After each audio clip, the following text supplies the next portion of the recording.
월 4만 원이면 충분합니다. 라는 말이 만든 착각. 요금은 월 4만 원 되면 충분하세요. 값도 거의 안 나옵니다. 서울 외곽의 한 휴대폰 매장에서 들을 수 있는 말이다. 말투는 친절했고 표정은 확신에 차 있었다.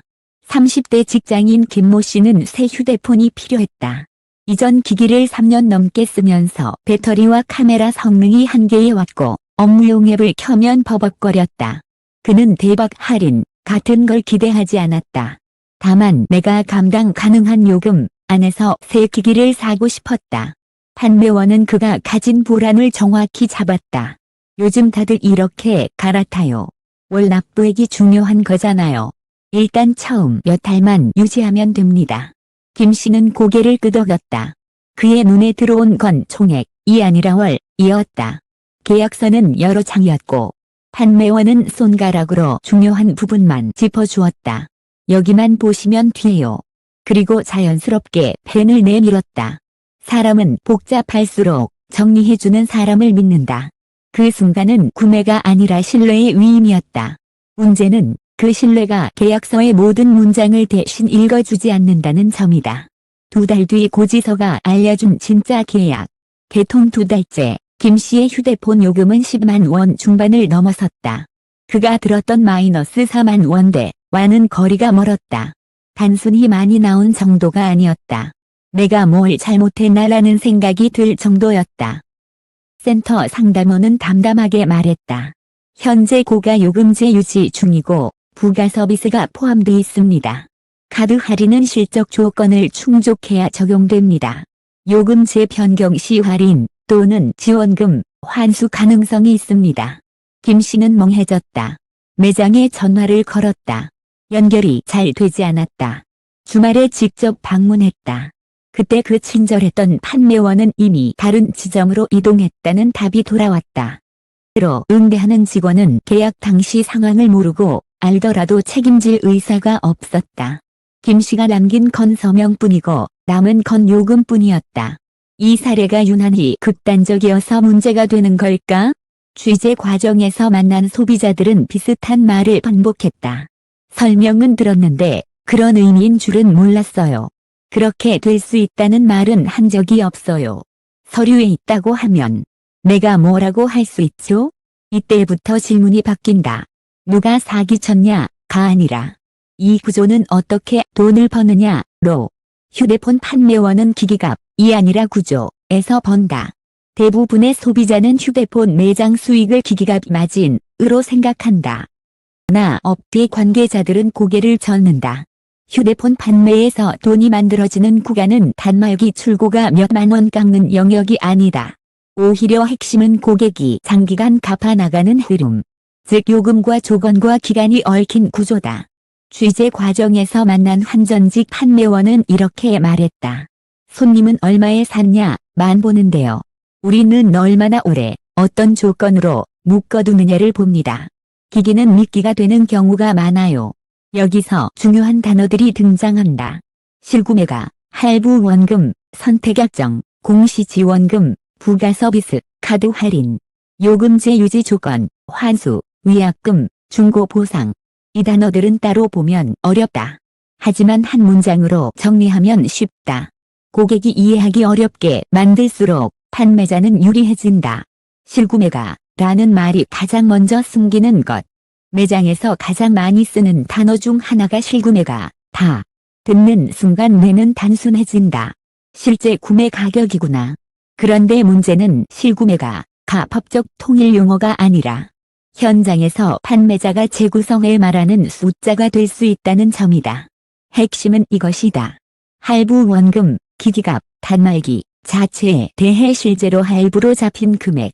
실구매가 할부 원금의 여러 혜택, 요금 할인, 카드 할인, 조건부 리베이트 등을 섞어서 체감 가격처럼 만든 숫자. 만약 소비자가 실구매가가 얼마냐만 묻고 계약하면 판매자는 그 질문에 맞춰 숫자를 만들 수 있다. 예컨대 단말기 출고가가 145만 원인 모델을 두고 판매원이 이렇게 말하는 방식이다. 실구매가는 80만 원대까지 떨어져요. 왜냐면 선택약정 할인도 받고 카드 할인도 받고 부가 서비스 혜택도 있고. 하지만 선택약정 할인은 기기값을 깎는 게 아니라 요금에서 빠지는 할인이다. 즉, 가 원래 받을 수 있는 요금 할인 권리를 기기값 할인처럼 보여주는 착시가 발생한다. 카드 할인은 실적 조건을 만족해야 하는데 그 조건이 충족되지 않으면 숫자는 무너진다. 부가 서비스가 무료가 아니라 몇 할 무료라면 결국 나중에 비용이 붙는다. 그런데도 실구매가라는 단어는 이런 차이를 한 번에 덮어버린다. 소비자는 싸다는 결론만 기억하고 계약서의 핵심 문장을 넘긴다. 계약서에서 진짜 봐야 하는 줄은 따로 있다. 취재 과정에서 실제 소비자 계약서를 들여다보면 패턴이 반복된다. 판매원은 보통 월 납부액 중심으로 설명한다. 하지만 계약서의 본질은 월 납부액이 아니라 다음 항목들이다. 할부 원금, 약정 기간 24-36개월 등, 요금제 명칭과 유지 기간, 부가 서비스 목록과 유료 전환 시점, 할인 조건, 월 실적 기준, 재변경 해지 시 환수 위약 규정, 이 중 하나라도 불리하면 월 4만 원, 은 순식간에 월 10만 원으로 바뀔 수 있다. 소비자는 속았다고 느끼지만 판매자는 설명했다고 말한다. 그 간극에서 분쟁이 생긴다. 한 소비자 상담사는 이런 표현을 썼다. 고객이 듣는 말과 계약서가 말하는 언어가 달라요. 사실 둘 다 한국어인데 서로 다른 코드로 쓰여 있어요. 왜 요금제는 늘 처음 몇 달만 비쌀까? 가장 큰 수익원은 요금제다. 통신사는 고가 요금제에 더 많은 장려금을 붙이는 경우가 많다. 판매자는 이를 알고 있다. 그래서 고객이 요금제에 민감하면 처음 몇 달만 유지라는 말을 꺼낸다. 문제는 몇 달, 이 숫자가 아니라 조건의 뭉치라는 점이다. 예를 들어 고가 요금제를 5물결 7개월 유지해야 한다는 조건이 걸릴 수 있다. 이 기간에 요금제를 낮추면 장려금이 환수되고 환수는 고객 부담으로 이어질 수 있다. 판매자는 이 구조를 당연한 업계 룰로 알고 있지만 고객은 내가 요금제 바꿀 자유가 있다고 생각한다. 여기서 충돌이 생긴다. 또 다른 문제는 고객이 요금제를 낮추고 싶어지는 시점이 보통 고지서가 비정상적으로 높게 나온 뒤라는 것이다. 그때 바꾸면 이미 환수 조건이 발동되기 쉽다. 결과적으로 소비자는 이렇게 느낀다. 처음부터 비싼 요금제에 묶이게 설계된 것 같다. 이 느낌은 단지 기분 문제가 아니다. 구조가 그렇게 작동할 수 있다. 부가 서비스는 작게 시작해서 크게 남는다. 부가 서비스는 단독으로 보면 한 달 몇천 원 수준이다. 그래서 소비자는 대수롭지 않게 넘긴다. 그런데 판매자 입장에서는 부가 서비스가 확정적인 수익이 되는 경우가 있다. 가입 시점에 일정 보상이 지급되거나 지점 실적에 포함되는 방식이다. 취재 과정에서 확인한 한 매장의 내부 안내 문구에는 이런 표현이 있었다. 부가 서비스는 고객에게 부담이 적고 성과 관리에 유리하다. 해지 안내는 개통 이후 고객센터에서 진행하도록 유도. 이런 문구가 모든 매장에 존재한다고 단정할 수는 없다. 다만 업계에서는 부가 서비스가 설명은 짧게, 등록은 빠르게 진행되는 경향이 있다는 지적이 나온다. 특히 무료 기간이 끝나는 시점을 고객이 명확히 인지하지 못하면 자동 결제는 조용히 시작된다. 그리고 그때쯤이면 판매원은 이미 고객 기억 속에서 희미해진다. 카드 할인, 조건부 약속, 이체감 가격을 만든다. 카드 할인은 신용카드 이용 실적을 기반으로 통신요금을 할인해주는 방식이다. 표면적으로는 합리적이다. 하지만 여기에는 중요한 전제가 붙는다. 실적 조건을 만족해야 한다는 것. 고객이 월 20만 원 정도 카드로 쓰는 사람이라면 35만 원 이상 같은 조건을 맞추기 위해 소비 패턴을 바꾸거나 억지 지출을 해야 할 수 있다. 처음에는 할인이 들어가네 하고 좋아하다가 몇 달 뒤 실적이 미달되면 할인은 사라진다. 그 순간부터 고지서는 갑자기 뛴다. 이때 소비자는 할인이 없어졌다는 사실보다 처음에 들은 월 납부액이 거짓말이 된 것 같다는 감정을 크게 느낀다. 카드 할인은 가격이 아니라 신뢰를 흔든다. 중고 보상, 편리함의 대가가 가격일 수 있다. 중고폰 보상은 편리하다. 매장에서 바로 반납하면 번거로운 거래를 하지 않아도 된다.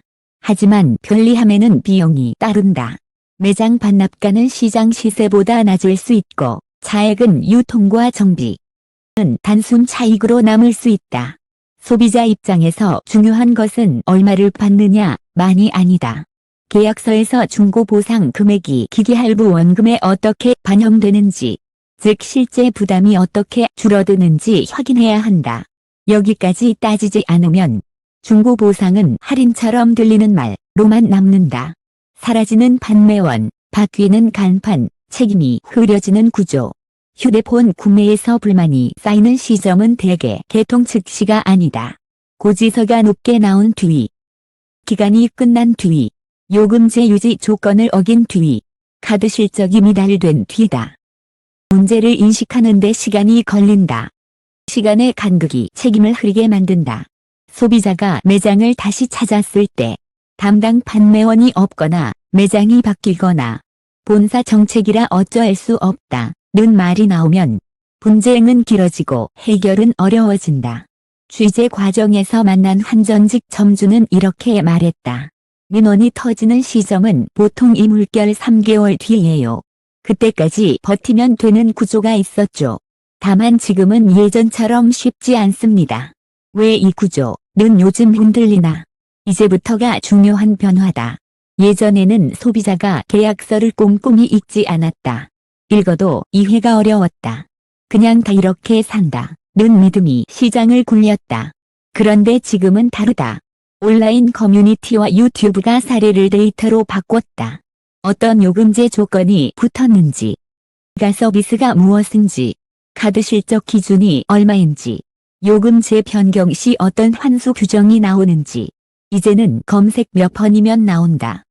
강력한 변화는 자급제 확산이다. 사람들은 기기를 따로 사고 통신을 따로 고른다. 판매원이 구조를 설계할 공간이 줄었다. 소비자도 매장에 들어갈 때 질문이 달라졌다. 실구매가 말고요. 할부 원금이 얼마죠? 요금제 낮추면 총액이 어떻게 바뀌죠? 서비스는 언제 유료로 전환되죠? 카드 실적 조건은 몇만 원이죠? 질문이 바뀌면 판매 전략도 바뀐다. 비대칭으로 작동하던 구조가 점점 힘을 잃는다. 독점, 취재 메모, 현장에서 자주 쓰는 표현 트릭 사전. 취재 과정에서 여러 소비자 제보와 현장 대화를 종합하면 특정 표현들이 반복된다. 물론 모든 매장이 그렇다고 단정할 수는 없다. 다만 소비자가 경계해야 할 언어 패턴은 존재한다. 거의 공짜예요. 무엇이 공짜인지 구체적으로 묻지 않으면 요금 카드 부가 서비스를 합쳐 만든 말일 수 있다. 처음만 유지하면 돼요. 이 몇 달인지 유지 조건을 어기면 무엇이 발생하는지 반드시 확인해야 한다. 월 납부액만 보시면 돼요. 월 납부액은 조건 충족 전제의 숫자일 수 있다. 할부 원금과 조건을 함께 봐야 한다. 부가 서비스는 무료라서 괜찮아요. 언제까지 무료인지, 해지 방법이 무엇인지를 확인해야 한다. 카드는 다들 쓰세요. 실적 기준과 제외 항목, 실적 인정 안 되는 결제이 무엇인지 확인해야 한다. 이 사전은 판매원을 악마화하기 위한 것이 아니다. 시장 구조가 복잡할수록 언어는 단순화를 시도한다. 소비자는 그 단순화 뒤에 숨은 조건을 다시 꺼내야 한다. 결국 소비자가 가져야 할 건 협상력이 아니라 질문력이다. 휴대폰을 싸게 사는 방법은 수십 가지가 있을 수 있다. 하지만 안전하게 사는 방법은 단순하다. 질문을 바꾸는 것이다. 할부 원금이 얼마인가? 요금제 유지 기간은 정확히 언제까지인가? 부가 서비스 목록과 유료 전환일은 언제인가?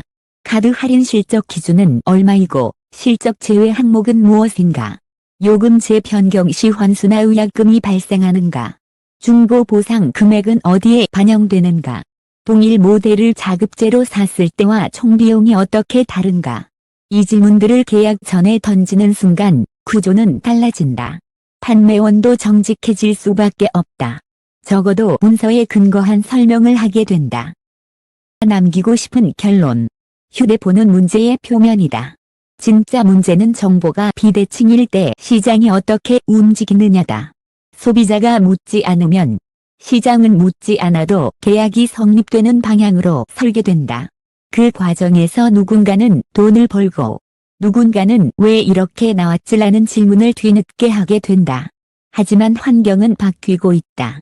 사례는 공유되고 리뷰는 쌓이고 때는 확산되고 소비자는 질문을 배우고 있다. 이제 휴대폰을 살 때 가장 중요한 질문은 이것이다. 가 아니라 왜 그렇게 되느냐 다.